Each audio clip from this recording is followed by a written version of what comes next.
నమస్కారమ్మా, నేను doctor Kiran, diabetes స్పెషలిస్ట్ని.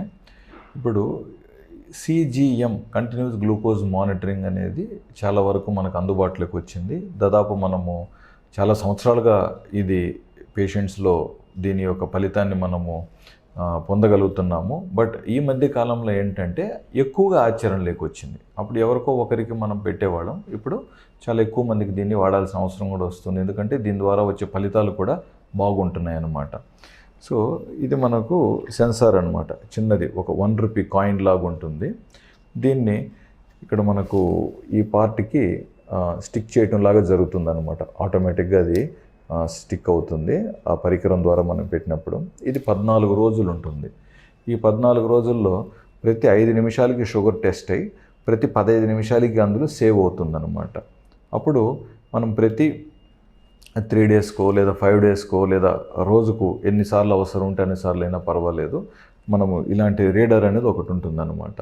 దీన్ని ఇక్కడ దగ్గర తీసుకెళ్ళినట్లయితే ఇందులో సేకరింపబడ్డ అన్ని షుగర్ రిపోర్ట్స్ ఇందులోకి వచ్చేస్తాయి అన్నమాట. దీన్ని మనం తర్వాత సిస్టంలోకి కనెక్ట్ చేసుకొని రీడింగ్స్ని ఈ విధంగా పొందొచ్చు. సో మనం ఇక్కడ చూసినట్లయితే ఈ పేషెంట్కి ప్రస్తుతానికి అర్ధరాత్రిలో షుగర్ ఎక్కువ ఉంది, తర్వాత మార్నింగ్ టైంలో తగ్గినప్పటికీ, సో ఇతను జనరల్గా చెక్ చేసి ఫాస్టింగ్ టెస్ట్ చేస్తే నార్మల్ రీడింగే వస్తుంది. బట్ ఆ ఫాస్టింగ్ తర్వాత చూస్తే చాలా హై అవుతుంది టైం. ముఖ్యంగా 12 గంటలకి ఇక్కడ పీక్ లెవెల్కి వెళుతుంది. ఈ 12 గంటలకు పెరిగింది మళ్ళీ తగ్గి మళ్ళీ పెరిగి సాయంత్రానికి మళ్ళీ డౌన్ అవుతుంది చూడండి. సో ఈ అప్స్ అండ్ డౌన్స్ అనేటివి మనకు నార్మల్గా చెక్ చేసే ఫాస్టింగ్ పోస్ట్ ప్రాండిల్లో కానీ లేదా ఇంట్లో చెక్ చేసే గ్లూకోమీటర్ ద్వారా మనకు అన్ని రీడింగ్స్ బయటపడకపోవచ్చు. సో ఇంకా మనం చూసినట్లయితే సో ఎన్ని పీక్స్ 3 సార్లు షుగర్స్ 200 పైకి వెళ్ళి మళ్ళీ తగ్గిపోయినాయి అన్నమాట. సో చూడండి, దీన్ని అతని యొక్క డయాబెటీస్ బిహేవియర్ అంటాం మనం. సో ఈ పలానా తేదీ నాడు చూసినట్లయితే మనకు సండే 20 మార్చ్, సండే 20 మార్చ్లో చూసినట్లయితే ఫాస్టింగ్ పోస్ట్ ప్రాండిల్ రీడింగ్స్ అన్నీ చక్కగానే ఉన్నాయి.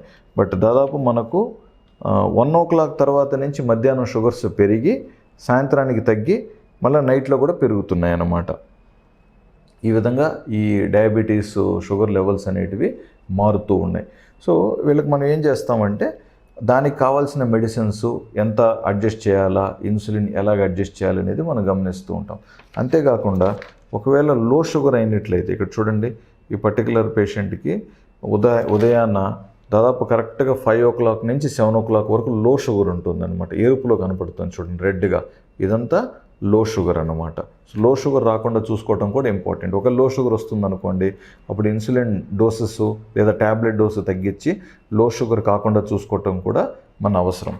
ఇప్పుడు ఇటువైపు ఏంటంటే యావరేజ్గా ఒక రోజులో షుగర్ రీడింగ్ ఎంత ఉంది అనేది మనకు తెలుస్తుంది అనమాట. Next time in range. So 24 అవర్స్లో ఎంత శాతం వరకు షుగర్ కంట్రోల్లో ఉండింది, ఎంత డౌన్ శాతం అయింది, ఎంత అప్ శాతం అయింది అనేది తెలుస్తుంది. ఇప్పుడు ఉదాహరణకి మనకు ఈ 18th మార్చిన చూసినట్లయితే యావరేజ్గా ఈ పేషెంట్కి షుగర్ 153 ఉంది. 153 అంటే రోజంతా కలిపి 153 షుగర్ ఉండటం అనేది మంచి రీడింగ్. కాకపోతే అందులో కంట్రోల్లో ఉన్న టైం ఏమో 46% కంట్రోల్లో ఉంది. మిగతా 54% హై షుగర్లో ఉన్నారు ఈ పేషెంట్. 54% హై షుగర్లో ఉన్నారన్నమాట. ఆ విధంగా మనం చూస్తూ ఉన్నాం. ఇక్కడ మనం చూసినట్లయితే దాదాపు ఇక్కడ ఈ 24th మార్చిన చూసినట్లయితే యావరేజ్ 116. సో 116 రోజంతా 116 యావరేజ్ ఉంటే చాలా మంచి షుగర్ రీడింగ్. హెచ్బిఎన్సీ కూడా బాగా రావచ్చు. కాకపోతే ఇందులో కంట్రోల్లో ఉన్న షుగరు 49%, 25% లో షుగర్ ఉంది చూడండి ఇక్కడ. సో పేషెంట్కి లో షుగర్ ఉంది. లో షుగర్ ఉన్న విషయం పేషెంట్కి కూడా తెలియదు అనమాట. మైల్డ్ లో షుగర్స్ పేషెంట్కి తెలియకపోవచ్చు, సిమ్టమ్స్ ఉండకపోవచ్చు అన్నమాట. సో దాదాపు మనకి 23% లో షుగర్ ఉంది, 26% హై షుగర్లో కూడా ఉన్నారు చూడండి. సో ఈ 26% హై షుగర్ ఉండటం వల్ల దీర్ఘకాలంలో దుష్ఫలితాలు ఉండొచ్చు. అండ్ లో షుగర్ ఉండటం వల్ల తాత్కాలికంగా పేషెంట్ డేంజర్లో ఉండొచ్చు అన్నమాట. సో డేంజర్లో ఉండొచ్చు. ఈ డేంజర్ మనం అవాయిడ్ చేయాలన్నా లేదా దీర్ఘకాలపు దుష్ఫలితాలు రాకుండా ఉండాలన్నా అప్ అండ్ డౌన్స్ కాకుండా చూసుకోవటం ఎంతైనా మనకి అవసరం. సో జనరల్గా ఈ పరికరాలు డాక్టర్ దగ్గరికి వచ్చినప్పుడు ఏ పేషెంట్కి అవసరం ఉంటుందని చెప్పి డాక్టర్ సజెస్ట్ చేయడం జరుగుతుందన్నమాట. లేదా ఈ మధ్యకాలంలో డైరెక్ట్గా ఆన్లైన్లో కూడా దొరుకుతున్నాయి, లేదా ఫారిన్లో వాళ్ళ పిల్లలు ఉంటే కూడా చాలామంది తెప్పించుకొని అది ఇన్స్టాల్ చేసుకొని రీడింగ్స్ కూడా తీసుకొని పేషెంట్స్ చాలామంది పాటిస్తున్నారు. ప్లస్ డైట్ కూడా కొంతమంది ఇప్పుడు నార్మల్గా ఇంట్లోనే చెక్ చేసుకొని CGM రీడింగ్, ఓహో ఈ ఐటెం తింటే నాకు షుగర్ పెరిగింది, కార్బ్ తీసుకున్నట్లయితే నాకు షుగర్ ఎక్కువ పెరిగింది కాబట్టి నేను కార్బ్ తగ్గించుకోవాలి, బిర్యానీ తిన్న రోజున బిర్యానీ తిన్న పూట తర్వాత నాకు షుగర్ లెవెల్స్ ఎక్కువ పెరుగుతున్నాయి కాబట్టి అప్పుడు వాళ్ళు బిర్యానీలో రైసు లేకంటే కార్బ్ ఐటమ్ని తగ్గించుకొని దాని పట్ల సొంతంగా వాళ్ళు మార్పులు చేసుకోగలుగుతున్నారు. అదేవిధంగా వాకింగ్ చేసిన రోజున షుగర్స్ ఎంత కంట్రోల్లో ఉంటున్నాయి, ఏదైనా కారణం వల్ల వాకింగ్ ఎక్సర్సైజ్ చేయనందువల్ల షుగర్స్ పెరిగితే ఎంత హై అవుతున్నాయి, ఈ విధంగా వాళ్ళు సొంతంగా గమనించుకోవచ్చు. లేదా ఆఫీస్లో స్ట్రెస్ ఉన్న రోజున, ఒత్తిడి ఎక్కువగా ఉన్న రోజున షుగర్ లెవెల్స్ తనకి ఏమాత్రం ఫ్లక్చువేట్ అవుతున్నాయి, లేదు సరదాగా స్థిరంగా మానసిక ఒత్తిడి లేకుండా స్వేచ్ఛగా తన వృత్తి ధర్మం చేసుకున్నట్లయితే ఆ దినం నాడు షుగరు ఏ స్థాయిలో ఉంటుందని చెప్పి కూడా వాళ్ళు గమనించుకొని గుర్తించుకొని సెల్ఫ్ కరెక్షన్స్ చేసుకోగలుగుతారన్నమాట. Self corrections.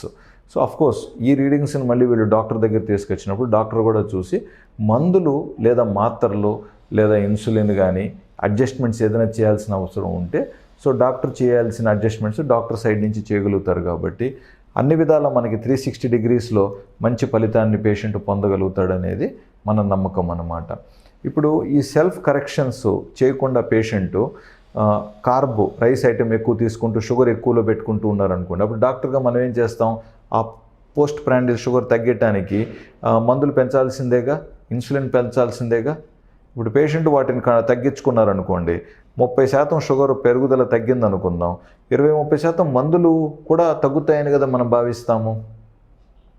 ఇప్పుడు ఎక్సర్సైజ్ చేయకుండా షుగర్ లెవెల్స్ ఎక్కువగా ఉన్నాయి, డాక్టర్ ఏం చేస్తారు, మేము మందులు పెంచాల్సిందేగా పేషెంట్కి ఆ షుగర్ తగ్గటానికి.